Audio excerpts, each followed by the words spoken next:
How is any single football game remembered by history? An elite group immediately jump off the page as instant classics, a righteous few that keep us football fans coming back and wanting more. Far more will be remembered by fans of perhaps a few teams as the games that either realized their dreams or dashed their hopes. The vast majority, however, will be relatively forgotten as any other football game on any given Sunday.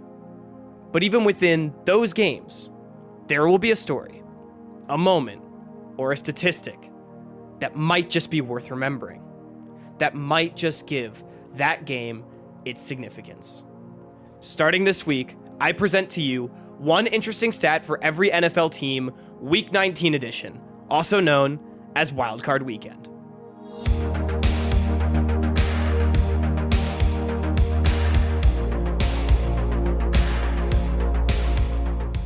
To begin the week, we have Saturday afternoon's game, a surprise thriller where the Los Angeles Rams managed to take down the Carolina Panthers 34-31, capped off by a Matthew Stafford classic game-winning drive in the fourth quarter to put the Rams into the divisional round and gatekeep the upstart Panthers from advancing any further.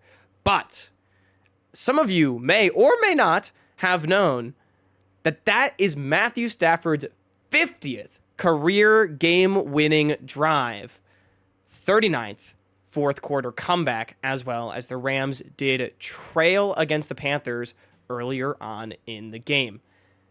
I just think this is a really cool stat for what is almost certainly a future Hall of Famer, Matthew Stafford, in the top 5 of each of these categories in all of NFL history. And not only that, it's the first one to come in the playoffs outside of that insane 2021-2022 playoff run that the Rams and Stafford had to their Super Bowl title, where they had 3 game-winning drives, 2 of them being fourth quarter comebacks, including the one to win the Lombardi.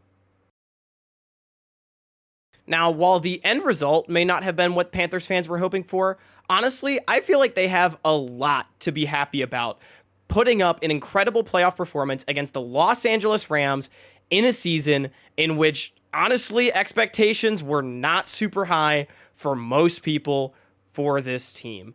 Being able to come out and play a great game with some great individual performances is something you like to see out of a young Panthers team. Now, one such individual performer is Jalen Coker, second-year wide receiver out of Notre Dame, who had up to this point only started 7 games in his career. This one being the 8th, Coker put up a stat line of 9 receptions on 12 targets for 134 yards and 1 touchdown all through the air. Now, this is ostensibly the best playoff game of any Panthers wide receiver in 20 years, with the comparable performance being Steve Smith Sr.'s immaculate game when he hauled in 12 receptions on 13 targets for 213 yards and a pair of touchdowns on January 15th, 2006. In between that time, no one even comes close to Coker. Those 134 yards and 9 receptions are the most out of any receiver for the Panthers in that time period. And the receptions are only tied with one other game. Greg Olsen in 2018 also having 12 targets, but not quite hauling in the 9 catches that Coker was able to find. Now, whether or not you want to make Steve Smith comparisons with the second-year receiver or not, that is your prerogative, Panthers fans. All I'm saying is an absolutely electric performance from a pretty unlikely place that I hope Panthers fans can at least be excited about. Moving on now to the second game of the week, and this one falls in instant classic territory.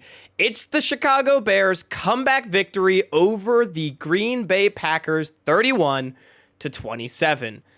I think everyone already knows that the Bears' comeback was absolutely psychotic. Doesn't take a rocket scientist to figure that out, but I think we should just take a look at some numbers just for the hell of it to really cement how much of a once-in-a-lifetime game we all got to witness on Saturday night. Starting with 25 points being scored in the fourth quarter to put the Bears over the top. That is the second most fourth quarter points in a playoff game in the Super Bowl era. The Eagles scored 26 in the 1993 wild card game where they won 36-20 over the Saints. You want to hear more about comebacks? Well, try that being the fourth largest comeback in Chicago Bears history. Not only that, by far the largest comeback in playoff history for the franchise. I was looking at a list of their top 50 largest comebacks. This is the only playoff game. Largest margin for the game was 18 points. They were down 21-3. The biggest comeback in Bears franchise history is 20 points. When you add in the context of it being a playoff game against a division rival with a young and hungry and exciting team, look, I'm not a Bears fan, but this is just a damn cool stat. Congratulations, Bears, for the win. And sorry, Packers fans, because the next stat going to be rubbing a little bit of salt in the wound as well. Long time with the Broncos. Second year now with the Green Bay Packers to try to make it 6 up. And the kick is no good. Yes, the Bears' 25 points were impressive, but like I said, they needed every point. 4 was the margin of victory, and unfortunately for the Packers, there is a player that we have to highlight. Like I said, rubbing salt in the wound, Brandon McManus. 2 missed field goals, a missed extra point, 7 points left on the board at the end of the day for the Packers. The first time since 2011 where the sum of a kicker's multiple missed kicks was the direct result of a loss. At least as far as the playoffs concerned. David Akers, 2 missed field goals in a 16-21 Eagles loss to Green Bay in 2011. Funnily enough that it happened to Green Bay. Funnily enough that it happened in the wild card. And aside from, missing a kick over 50 yards, look, that's not a guarantee. That's a rough miss. But he could have just made the 44-yarder and the extra point in the fourth quarter, and that becomes a tie ball game. The Packers, a devastating loss. The Bears most certainly going to be happy with how that one went. Let's kick it over to the AFC, though, before any Midwesterners start clicking off this video, where we go to the first game on Sunday, the Buffalo Bills facing the Jacksonville Jaguars and emerging victorious 27-24. Now, against a Jaguars team that forced the second most turnovers in the regular season, 31 to be exact, a very impressive nearly 2 per game, Buffalo continues a playoff streak of not committing any offensive turnovers dating back to 2023 with a duration of 6 games. Yes, Ray Davis does commit a turnover with a fumble off of the kickoff. However, the Jags don't actually end up scoring any points. They go for it on 4th down. They don't get anything. And if you really want to get granular about it, you actually have to go one game further back. Bills against the Dolphins in the 2023 wild card round, 7-game streak of not allowing any points off of turnovers. Bills taking care of the football, netting them dividends, especially when you look on the other side. Shaq Thompson, an interception in the first quarter and pretty decent return, puts Matt Prater into field goal range. Bills only 1 yard of total offense, sets up for a made field goal.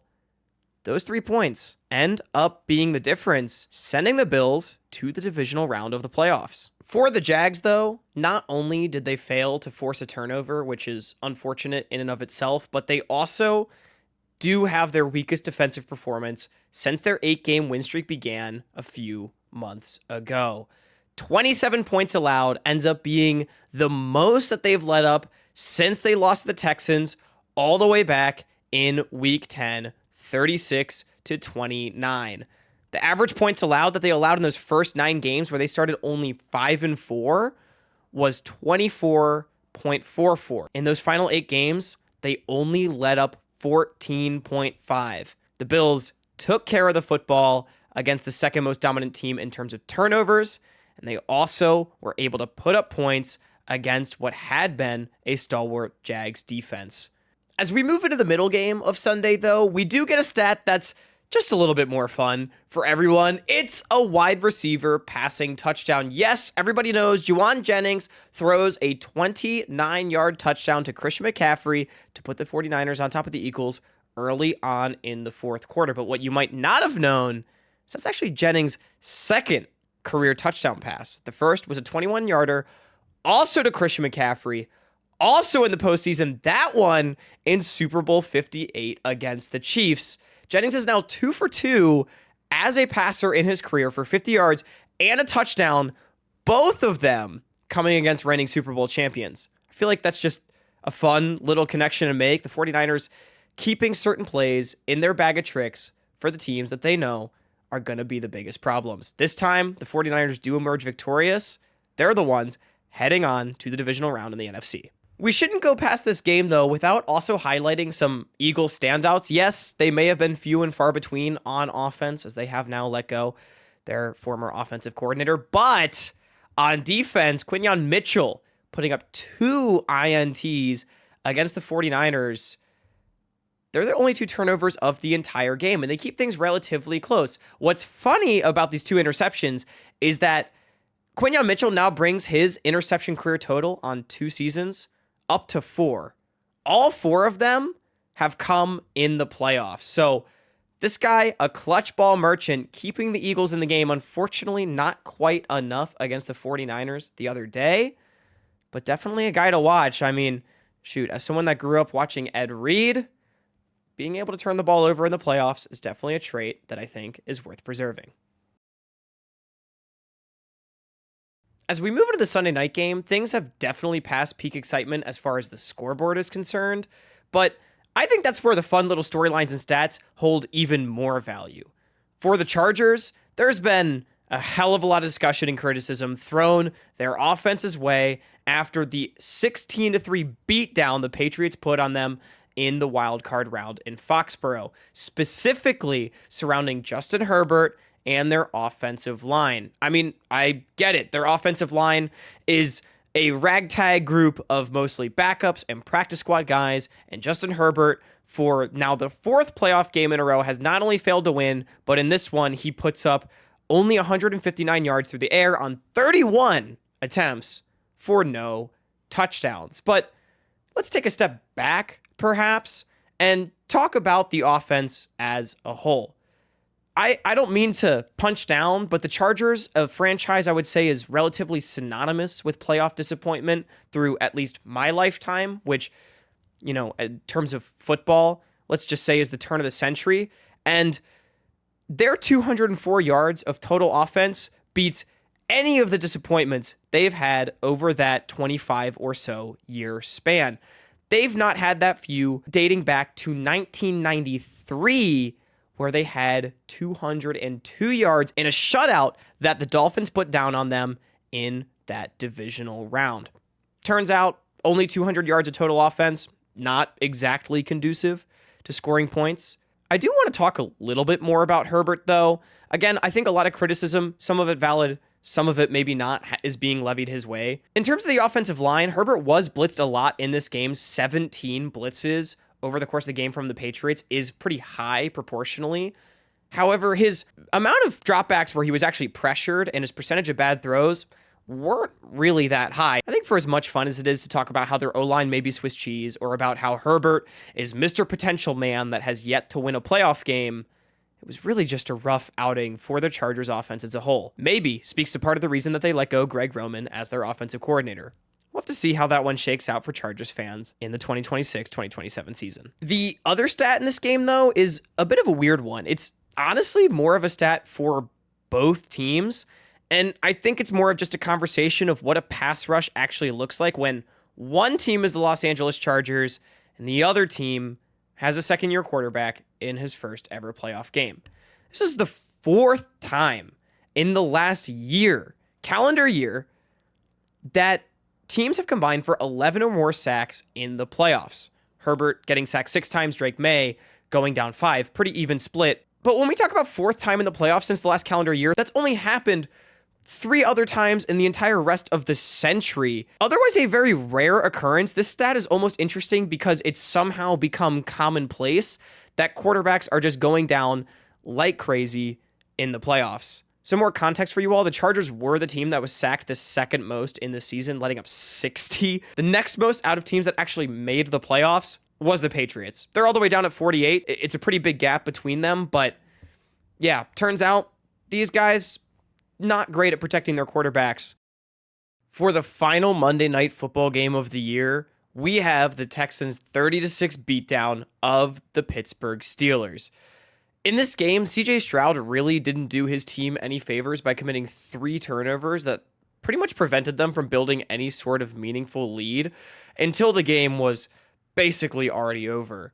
But what's pretty crazy is that despite those 3 turnovers, the Texans still only allowed 6 points, a testament to how good their defense is. Now, this statistic is really more of just a story, but as far as teams committing 3 or more turnovers and allowing 6 or fewer points, this is, I guess, a relatively uncommon feat. The last time it happened was 2 years ago during the 2023 season when the Raiders and Vikings played each other, with the Raiders committing 3 turnovers. What's even funnier, though, is that no team has actually won such a game in 6 years.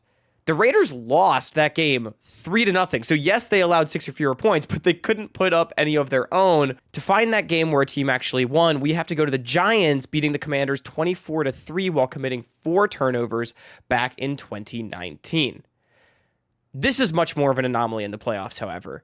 It hasn't happened in the playoffs in 26 years. We've got to go all the way back to the 1999-2000 season when the Rams beat the Buccaneers 11-6 in the 2000 NFC Championship game while committing 3 turnovers. The Texans only committed 12 turnovers throughout the entire 17-game regular season, a rate they're definitely going to want to return to if they're to find success in the divisional round. But this brings us to the Pittsburgh Steelers. Now, I'm just going to preface this up front. I am a diehard Ravens fan and have been my entire life. I will always cherish an opportunity to hate watch the Steelers and do so successfully. But this one was absolutely brutal. 6 points is uncharacteristic of a historic Steelers franchise. It's the lowest in Steelers playoff history since the 90s, when they put up 3 against the Patriots in 97 and the Bills in 93, both of those games being losses. The least that they've ever scored was a shutout all the way back in 1947 at the hands of their cross-state rivals, the Eagles. Not only that, a minus 24 point differential is the 3rd worst in franchise playoff history. We have to bring back that Bills game, which was a minus 25. And they also got thumped by the Raiders in 1984, a 38-10 divisional game with a minus 28 point differential. It's almost hard to see. I say almost because, again, cherish that Steelers hate watch, but after 7 straight playoff losses for Mike Tomlin and his Steelers, this is going to end the tenure of one of the greatest coaches of our era with an absolute whimper. 6 points off of 3 turnovers, no less, for the Pittsburgh Steelers as they go out in the 2025-2026 NFL playoffs. So ends Wild Card Weekend. If you enjoyed content like this, I would really like if you could let me know, either by subscribing or liking. This is a pilot for an idea I would like to try to do weekly. If you think you have a stat that's better than something I found or a correction that I have to make, let me know in the comments. My goal is to improve as I do these week by week to bring the best weekly NFL content for you. Something fresh and original that gets to highlight perhaps some of the more underrated narratives for each week. But for now, that's going to do it. I'll see you all next week.